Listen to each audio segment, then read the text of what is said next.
Assalamualaikum warahmatullahi wabarakatuh. Hai semuanya, perkenalkan nama saya Stefani Indriani dari kelas 11 IPS 2 absen 34 SMA Negeri 53 Jakarta dengan guru pembimbing sosiologi Ibu Supriyati.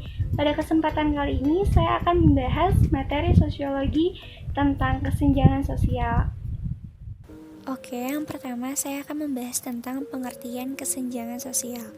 Kesenjangan sosial merupakan suatu keadaan di mana terjadi ketimpangan, ketidakseimbangan, atau ketidaksamaan akses untuk memanfaatkan sumber daya yang ada.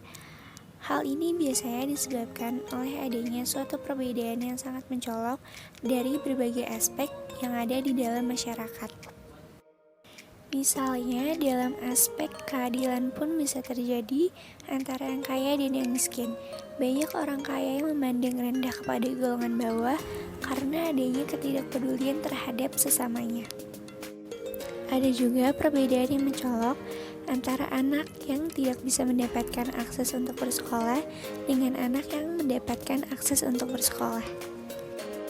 Selanjutnya adalah faktor penyebab terjadinya kesenjangan sosial. Yang pertama adalah faktor internal. Faktor ini berasal dari dalam diri setiap individu. Faktor internal yang pertama adalah rendahnya kualitas sumber daya manusia karena tingkat pendidikan yang kurang maksimal. Yang kedua adalah tingkat kesehatan yang rendah. Dan yang terakhir adalah budaya kemiskinan.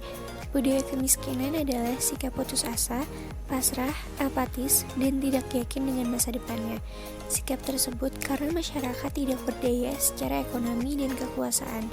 Para orang golongan atas seakan-akan tidak mampu memberikan sikap optimis kepada golongan bawah, yang justru membiarkan yang miskin makin miskin dan yang kaya makin kaya.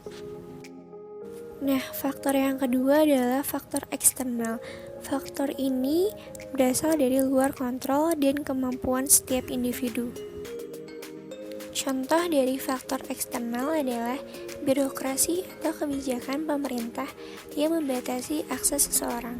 Pembatasan tersebut menyebabkan kesenjangan sosial karena ada sistem yang menghambatnya.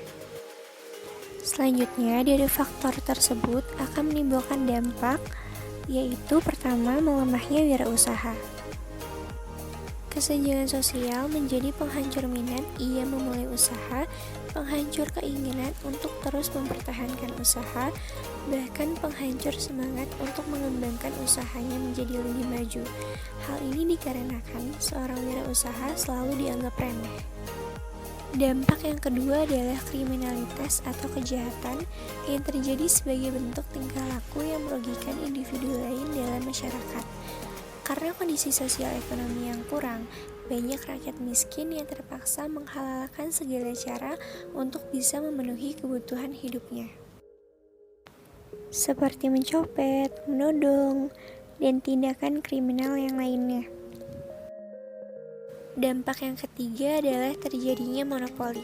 Dengan adanya kesenjangan sosial menyebabkan pihak yang kuat memanfaatkan kedudukan mereka dan berusaha untuk menguasai yang lemah, yang membuat rakyat miskin semakin tertindas karena mereka tidak mempunyai kemampuan untuk melawannya.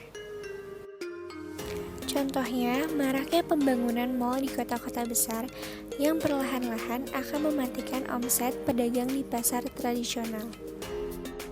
Nah, pastinya ada upaya dan solusi penyelesaian kesenjangan sosial di Indonesia. Yang pertama adalah mengutamakan pendidikan. Pendidikan merupakan salah satu syarat utama untuk bisa menjadikan negara Indonesia ini lebih maju dalam segala hal. Dengan tingkat pendidikan yang tinggi, maka kecil kemungkinannya untuk terjadi kesenjangan sosial. Oleh karena itu, pemerintah wajib mengutamakan pendidikan dalam segala hal, sehingga setiap warga negara mempunyai kesempatan yang sama dalam memperoleh pendidikan.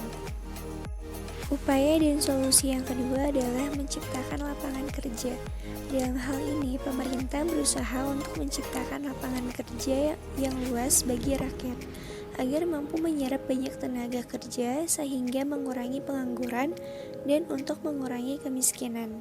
Pemerintah melakukan berbagai cara seperti proyek padat karya, mendirikan UKM-UKM, dan memberlakukan impres desa yang tertinggal.